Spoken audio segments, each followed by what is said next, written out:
I'm going to show the acute triangle that I use for tibial nailing. It's a nice soft surface for the nailing procedures, and what happens is that the knee will be supported by this relatively stable platform.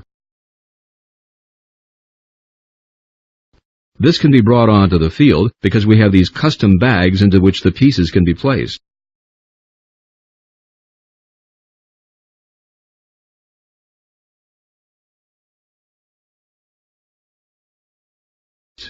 So you see how these just drop in as an inverted triangle and are maintained? The custom bag has this durable cover at the apex of the triangle.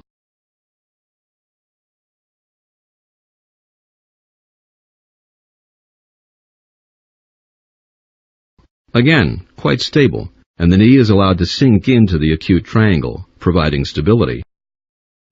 Now this is what we call the obtuse triangle, and I use this for retrograde because this is the angle that the knee needs to be at to pass a guide wire down the femoral canal, the reamer, and the rest of the instrumentation. So this angle, the obtuse wedge, is designed for retrograde femoral nailing procedures.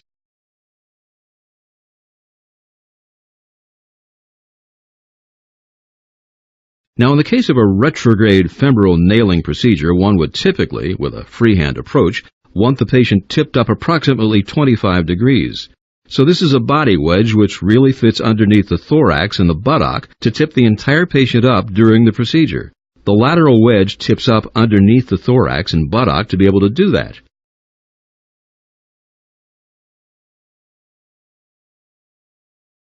Now, you can see how this is designed in such a way as to allow for two angles. If you want to bump the patient up at a very sharp angle, you put them against this surface.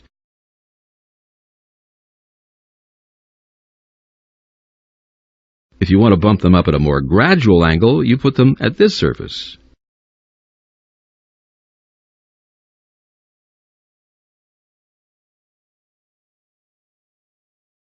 So I will simply tip her up to the more acute angle in case we want to internally rotate the patient more. Depending on the patient's leg and hip alignment rotation, one might want to take advantage of this different angle. If I want to bump the knee up with some flexion, as one might want to do for either a retrograde femoral nailing or perhaps a femoral plating procedure, there is a range of size in the bumps that we can use, so you can prop it under the leg like so. These can be used in combination. There are custom bags that can accommodate them, and you can see that depending on the size of the patient, you can use one, two, or all of these. Here is the larger bump. Now the bumps are very important reduction devices. I'll demonstrate why. If one has a femur fracture in this region, in order to reduce the alignment of the femur fracture, one will want to adjust the bump perhaps to fit right under the fracture to support it appropriately. So this bump here is doing the reduction of the femur fracture.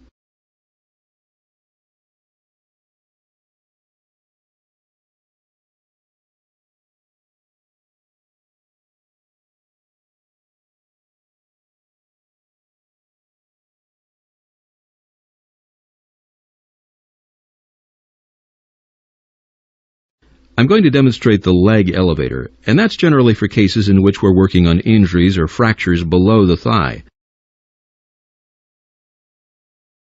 The first thing I'm going to do, because patients tend to externally rotate, is simply bump up the hip with one of our 5-inch cylinders by scooting the bump, like so.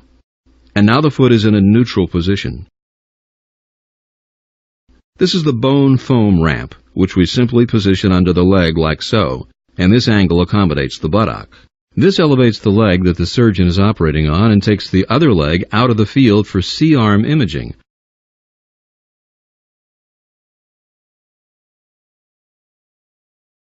I would use this for ankle procedures and perhaps plating procedures of the tibia and of the fibula.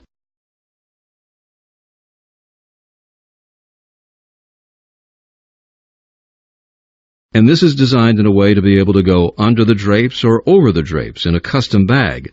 I'm going to demonstrate now, with putting a drape over it, that we're basically going to eliminate the other leg from the field.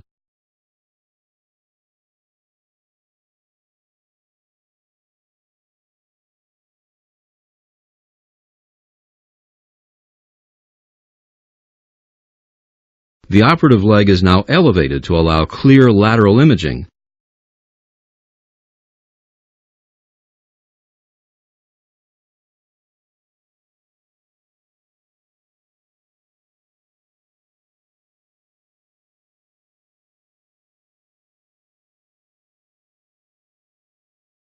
Without the ramp or stack of towels, the surgeon has to lift the leg, potentially malreducting provisional fixation.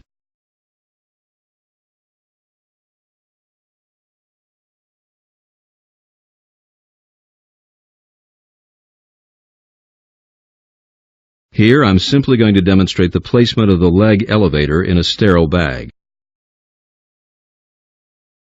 Some surgeons prefer to have this sterile feature so that the ramp can come onto the operating room table field and off of it. This allows the piece to be more portable during the entire procedure. You can see it has this nice durable feature for the working surface, and the rest of it is durable plastic.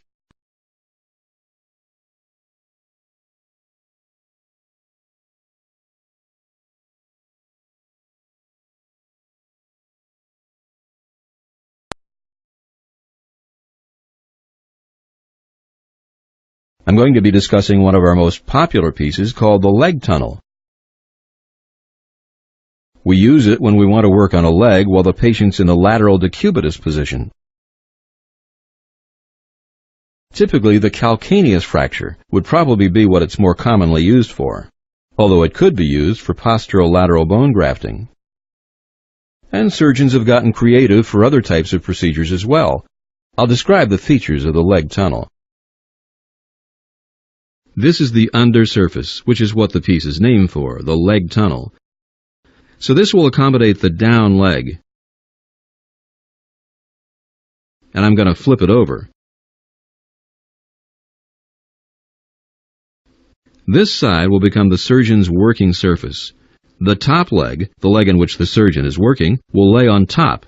This cutout here accommodates the groin. This is the bone foam leg tunnel too, because we built in these straps, which are attached by fasteners, and you can see that there are two straps. We can use these to hold and secure the piece down to the operating room table. I'm going to elevate the leg like so and push the piece up into the groin. This is essentially the width of the standard operating room table.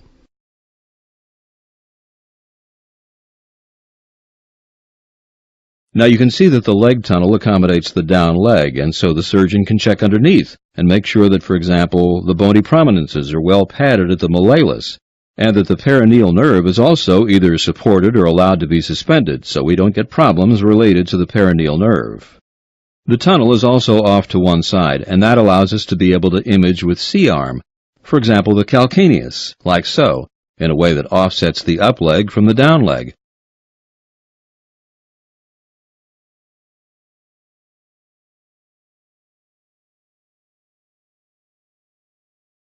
So another strategic feature of the leg tunnel too is the up leg straps. There's one distal, and with Velcro straps, these can really be pulled and tightened quite securely. There's a more proximal one. In the past, the leg tunnel was secured to the operating room table with tape.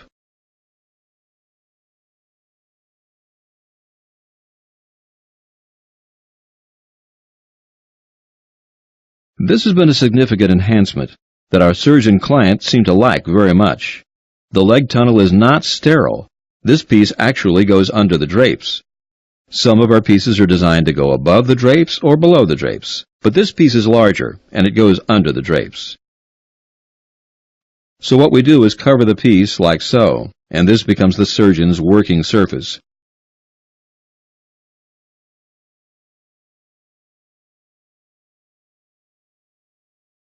For the surgeon in this case, the calcaneus would be on this side of the table. We also feature in the bone foam line another type of leg tunnel called the moon tunnel 2. It has a more universal design. You can see here that there's one simple tunnel for the down leg. Some surgeons have simply expressed that they want something simple and narrower for patients in the lateral decubitus position. The moon tunnel could either be for someone who wants to work on the leg or calcaneus, or either more proximal, on the hip, as in for total joints, allowing for a more stable patient. It also has the straps, which can be used to secure the piece to the bed very effectively.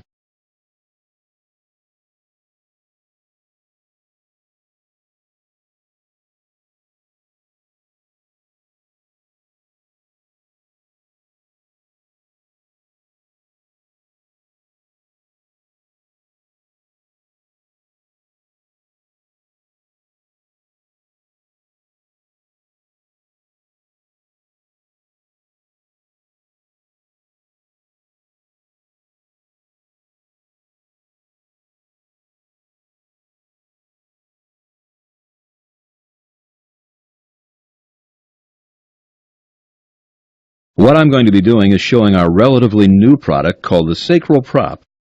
We use this primarily for iliosacral screw fixation. It can also be used for anterior column percutaneous fixation in the pelvis. I'll demonstrate for a minute what has been typically done in order to elevate the patient's sacrum off the bed, so we can direct screws and drills from a posterior to anterior position. The reason that we design these pieces is to have the patient's sacrum come up off of the bed. It's for the supine technique, iliosacral screw fixation. Traditionally, what we did is folded up some sheets, like so, and propped it under the patient's sacrum. One of the challenges is that this technique has often caused the patient to be somewhat floppy because they can rock during the case and change position, and it's typically unstable.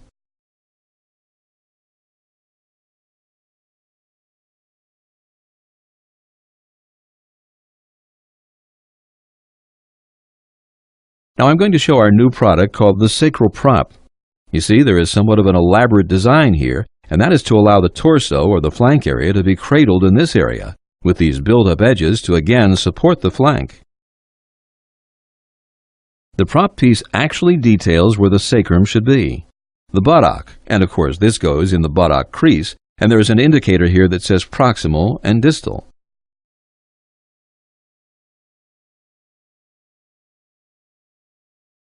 What I'm going to do is slip this under the patient with this orientation, just like I've shown. We're going to lift the patient here, back down, and now the patient is very stable. So even if you're doing manipulations on the pelvis, you can see that the patient is built up very significantly. The buttock is hanging over the side here because we need to get posteriorly, typically at this vector, to get our iliosacral screw fixation. Or the other possibility is for anterior column screws that may go in this direction. Again, the surgeon has to drop their hand with the drill, or also to get from the pubic symphysis up the anterior column. For completeness, I'm actually going to show our entire bone foam line of prop positioners. This is a large, and this is a small, to accommodate the range of patients that we see. This can be used for the petite patient and even for patients up to 225 pounds, typically. Based on the patient's morphology, that could change. This is a much larger one, which we would use for either the very large patient or the obese patient. Basically the same piece and features. But the other thing that's different here is that this is a disposable. So this is the open cell foam, non-coated, and it provides the same buoyancy, the same support. We have found that some surgeons prefer the disposable because they can get bloody and soiled, and these work well for that reason.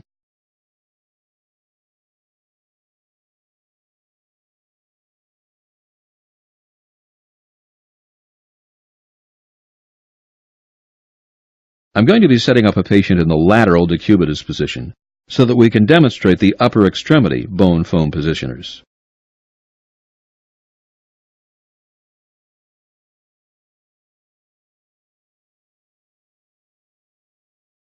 The first thing we want to do with someone in the lateral decubitus position is make sure that the axilla is appropriately protected. Bone foam has the axillary bump, which is designed to protect the axilla.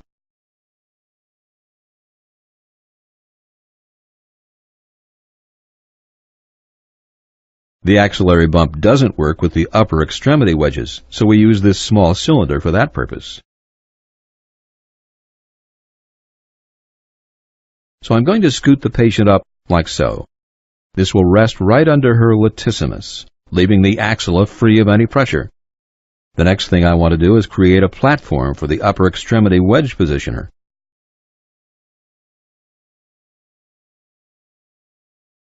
One can either use a hand table or these two arm boards side by side. Ideally, it is better to use something radiolucent so that you don't compete with any of the metal that might be in the arm boards. So this is the first bone foam upper extremity piece that I'm going to demonstrate. You can see that there's an offset tunnel and the narrow side goes up toward the head of the patient. It's narrower so that it won't be in the way of the endotracheal tube or in the way of the face, which allows for anesthesia to access the patient's airway. I'm going to simply scoot this up against the patient, like so. And you can see that we have this new modification of the block by cutting these corners in such a way to make sure that the endotracheal tube does not compete with the corner of the block. That's a recent modification. Now this would be something that I use for distal humerus fractures, possibly olecranon fractures.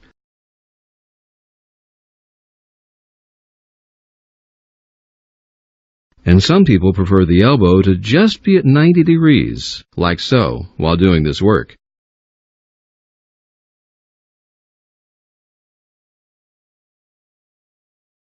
You can also see another feature is that because of the offset tunnel, the surgeon can manipulate the elbow to one side or the other while imaging, so that you get the opposite extremity out of the way.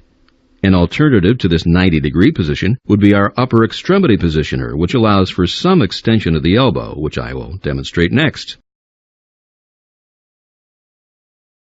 This is again part of our upper extremity series, and you can see that there's a much larger offset surface here, yet there's still an offset tunnel.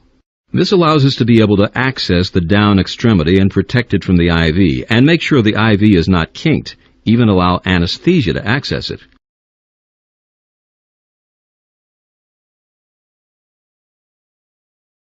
We're not burying it in blankets or towels like what was once done, so the upper extremity can then just simply drape over this upper extremity extended piece.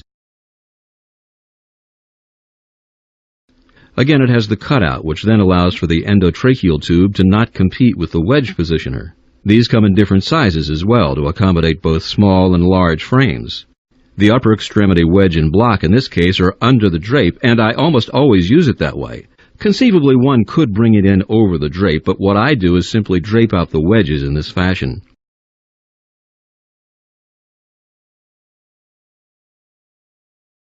I'm just showing a U-drape here. You could use an extremity drape as well. This is what the working surface would look like with the patient draped.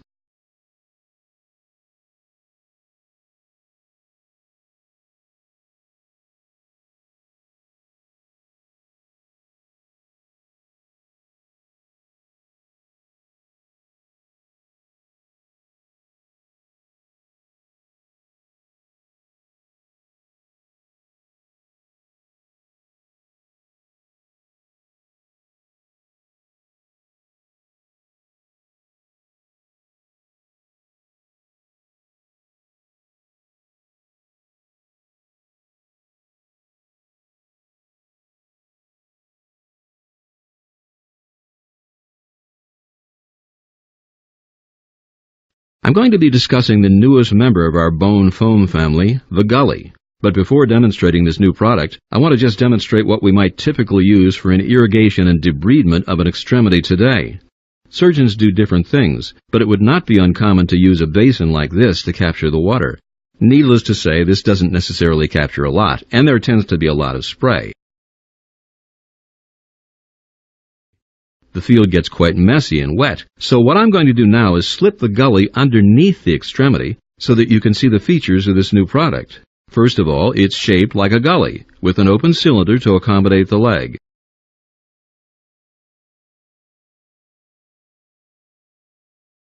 And it's built up just enough to be able to cut down some of the splash and to capture the fluid that will run out the end of the gully.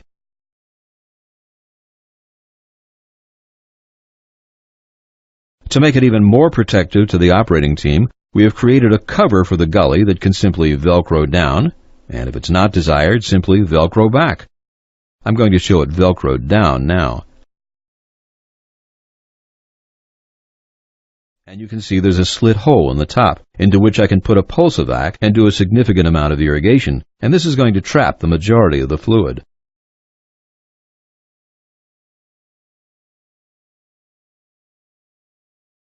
So I'll simply demonstrate now the use of a pulsivac with the gully, and what I prefer to do is cover the leg after I've completed my debridement, and then demonstrate how we simply put the pulsivac inside the slit.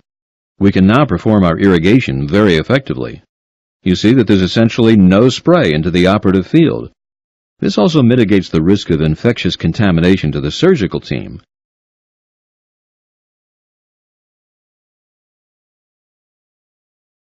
I'm actually going to show an irrigation procedure using the metal basin that we typically might have used, and we can see that the surgery team gets sufficiently splashed.